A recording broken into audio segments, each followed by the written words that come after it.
जब कभी ज़िंदगी में लगे कि हमने जो रास्ता चुना है वो हमारे लिए कितना बेहतर है, अगर आपके साथ एक हजूम खड़ा है तो आप इस बात पर सोचिए कि आपने गलत रास्ता चुना है या फिर आपने ठीक रास्ता चुना है।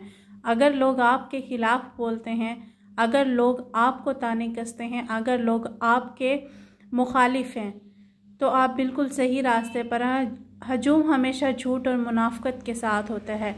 जहाँ पर इंसान ना दूसरे को सच का आईना दिखाता है, जहाँ पर इंसान अपनी ज़िंदगी को बनाने के लिए सीधा रास्ता इख्तियार करता है, उस रास्ते पर चलने के लिए उसे अकेला ही चलना पड़ता है। अस्सलाम वालेकुम everyone, welcome back to my channel. होपफुली आप लोग सब ठीक होंगे। अल्हम्दुलिल्लाह हम भी बिल्कुल ठीक हैं। आज का व्लॉग मोस्टली व्लॉग्स की तरह सुबह से ही स्टार्ट हो रहा है। सुबह फजर के टाइम बारिश भी थी, हल्की से थोड़ी सी ज़्यादा थी, मीन्स बूंदाबांदी नहीं थी। उस टाइम हवा भी चल रही थी और बादल बहुत ज़ोर से गरजे हैं, लगा कि खुल के बरसेंगे, लेकिन वो आए हैं, थोड़ी देर बरस के और चले गए। लेकिन उसके बाद सूरज उसी स्पीड से निकल आया जैसे रेगुलर रूटीन में निकलता है। मैं ज़रा जल्दी उठ गई थी, चाय मैंने जल्दी बना ली थी और उसके बाद मैं किचन में आ गई थी। किचन में आने के बाद मैं कर रही थी खाने की तैयारी। खाने की तैयारी करने से पहले जो चाय के बर्तन थे उनको मैं साफ़ कर रही थी और साथ में मैंने आलूओं को उठा के ना एक मरतबा दोबारा से ना धो के रख लिया था ताकि मेरा जो वहम है वो ख़त्म हो जाए।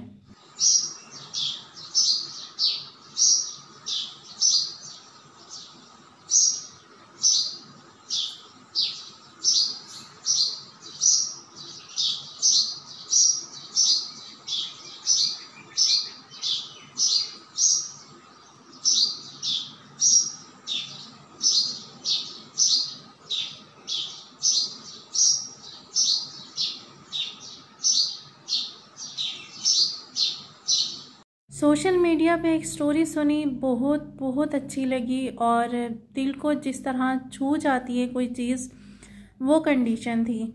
जिस तरीके से इंसान ही दूसरों को तकलीफ़ देते हैं, दूसरों के लिए वजह बनते हैं गलत फहमियों की, और इसी उसमें बहुत से लोग ऐसे भी होते हैं जो खुशी का बायस होते हैं, जो ज़िंदगी को बना देते हैं, ज़िंदगी को ख़राब होने से बचा लेते हैं। दोस्त गुस्से में अपने दोस्त के पास गया और उसकी हालत बता रही थी, उसकी आंखें बता रही थी, वो इंतहाई गुस्से में बैठा हुआ है। सेकंड दोस्त ने उससे वजह पूछने की जहमत नहीं की और ख़ामोशी से बैठ के उसके गुस्से के ठंडा होने का इंतज़ार करता रहा और साथ में अपने काम में मगन रहा। पानी का गिलास उसकी तरफ बढ़ाया, वो गुस्से की हालत में पूरा गिलास का पानी एक घूंट में ही पी गया। जब उसे बर्दाश्त नहीं हुआ दोस्त का पूछना, दोस्त ने उससे वजाहत नहीं मांगी, तो वो खुद ही से बोलना शुरू हो गया कि मैं अपनी बीवी को तलाक देना चाहता हूँ। उसने अपने काम को वहीं पे छोड़ा और उससे वजह पूछी, तो वजह उसने बताई कि आज उसने मुझसे बदतमीज़ी की है। उसके ऊपर लगाए गए इल्ज़ामात की जब मैंने वजाहत मांगी तो उसने पलट के मुझसे बदतमीज़ी की है। जब इल्ज़ामात की वजाहत मांगी उसके दोस्त ने, तो उसने कहा कि मेरी भाभी ने मुझे बताया है कि वो आपके बहन भाइयों की इज़्ज़त नहीं करती, वो आपके घर वालों से जलती है, वो आपके घर वालों को देखकर खुश नहीं होती और वो फ़ोन पर भी किसी से राब्ते में रहती है। उसकी ये बात सुन के उसका दूसरा दोस्त खामोशी से उसकी तरफ देखता रहा और उससे पूछा, क्या ये सब लगाए गए इल्ज़ामात आपने अपनी आँखों से देखे हैं? उसने जवाब में इनकार किया। इनकार के बाद उसने कहा, जब आपने देखा नहीं है तो आपने इन इल्ज़ामात को क्यों सच माना? तो उसने कहा कि जब मैंने वजाहत मांगी तो उसने मुझसे बदतमीज़ी की। उसका दोस्त खामोशी से थोड़ी देर बैठा रहा। बैठने के बाद उससे सवाल किया कि मियाँ बीवी का रिश्ता एतबार की नींव पर कायम होता है। जब आपको किसी बात की किसी दूसरे के लगाए गए इल्ज़ामात पर वजाहत लेनी पड़े तो आपको खुद सोचना चाहिए कि आपकी नींव कितनी मजबूत है। उसका गुस्सा एकदम से ख़त्म हुआ और वो सोचने लगा कि मैंने अपनी बीवी के अंदर कभी भी इन सब चीज़ों में से कोई भी जो इल्ज़ामात उस पर लगाए गए हैं मैंने नहीं देखे। वो खामोश हुआ और आहिस्ता आहिस्ता उसका गुस्सा ठंडा होना शुरू हुआ और उसके बाद उसके दोस्त ने उसको डिटेल में समझाया, उसके बच्चों का हवाला दिया, बीवी का हवाला दिया, घर के उजड़ने का हवाला दिया। हर चीज़ का हवाला देने के बाद जब उसको समझ आ गई तब उसने कहा कि ज़िंदगी में घर को ख़राब करने और ज़िंदगी को ख़राब करने वाले लोग हज़ारों होते हैं। अपने घर का सुकून और अपने घर की खुशी और अपना घर बनाना इंसान के अपने इख्तियार में होता है। वो बातें तो बहुत लंबी थी, लेकिन मैंने इसको बहुत शॉर्ट किया है। इन्हीं सब चीज़ों से मैं भी आपसे यही शेयर करना चाहती हूँ कि ज़िंदगी जो है वो मियाँ बीवी का ऐसा रिश्ता है जहाँ पर एतबार और भरोसा बहुत ज़रूरी होता है, जहाँ पर दूसरे के लगाए गए इल्ज़ामात पर बार बार वजाहत दी जाती है।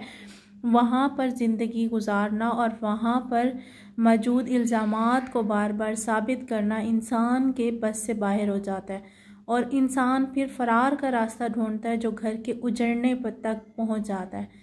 ऐसे लोगों को भी सोचना चाहिए कि जो मियाँ बीवी और किसी के घर को उजाड़ने की तगोदों में लगे रहते हैं, किसी का घर उजाड़ना, किसी की ज़िंदगी उजाड़ना, इस यहाँ पर तो इंसान अपनी सेटिस्फेक्शन के लिए, अपनी जेलसी के लिए सब कुछ कर लेता है, लेकिन उनसे कोई अगर ज़बान से बद्दुआ नहीं देता तो उसके दिल से निकली गई बद्दुआएं नस्लें उजाड़ सकती हैं।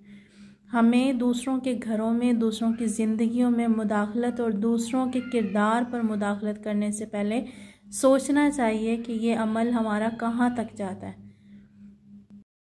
जिस तरह गलत फहमियाँ पैदा करने वाले बहुत होते हैं, घरों को ख़राब करने वाले बहुत होते हैं, वहाँ पर मुखलिस दोस्त, वहाँ पर मुखलिस साथी ज़िंदगी को बनाने के लिए और ज़िंदगी को बचाने के लिए अगर मौजूद हो तो इंसान बहुत सी चीज़ों से लड़ जाता है। ये स्टोरी मुझे बहुत बहुत ज़्यादा अच्छी लगी थी तो सोचा आपसे भी शेयर करूं। और इसके बाद मैं साथ साथ अपना काम करते रही। आज मैं बीफ बना रही थी, वीकली प्लानिंग से हट के थोड़ी सी ना हमारा आज खाना हो गया था।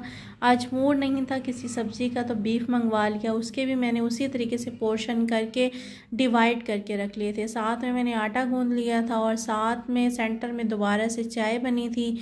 गेस्ट आ गए थे, गेस्ट के लिए चाय बनी और फिर मैंने आटा गूंदा, सालन को चढ़ा दिया था और स्लो आंच पे कर दिया था। आहिस्ता आहिस्ता ये पकता रहेगा और मैं अपने बाकी के काम भी करती रहूँगी। और जो बर्तन होते हैं मैं उनको साथ साथ समेटती जाती हूँ, क्योंकि इकट्ठा करके अंबार लगाने से बेहतर है कि इंसान थोड़ी थोड़ी चीज़ों को साथ साथ समेटता जाए। ईजी भी हो जाता है, हैंडी भी हो जाता है।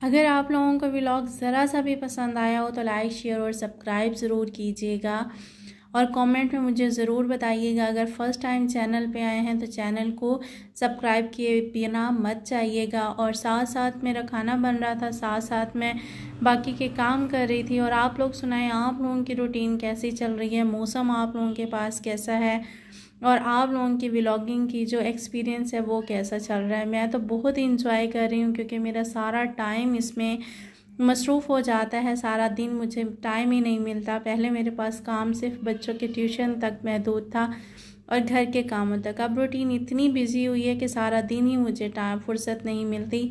वीडियो को कैप्चर करना, वीडियो को एडिट करना, वॉइस ओवर करना, थंबनेल बनाना, बहुत से काम हैं और उन्हीं में से आप लोगों के व्लॉग्स को चेकिंग करना और उसके अलावा आपके व्लॉग्स और आपके कमेंट्स का रिप्लाई करना इतना बेइंतहा मेरे लिए काम है।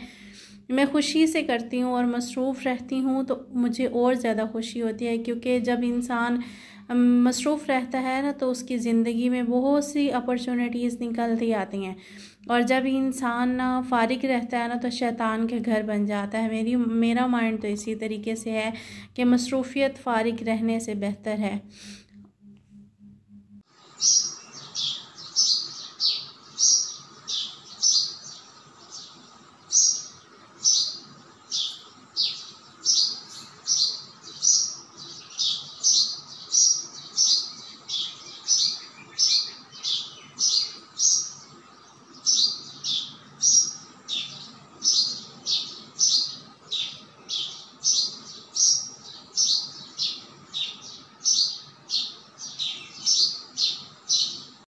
आज का व्लॉग मेरा यहीं तक था और आज की वीडियो यहीं तक थी। होपफुली आपको पसंद आई और मिलते हैं नेक्स्ट वीडियो में नेक्स्ट टॉपिक के साथ, न्यू अचीवमेंट्स और न्यू गोल्स के साथ। ज़िंदगी जो है वो ख्वाबों को और ज़िंदगी को पुरजोश तरीके से जीने का नाम ही है।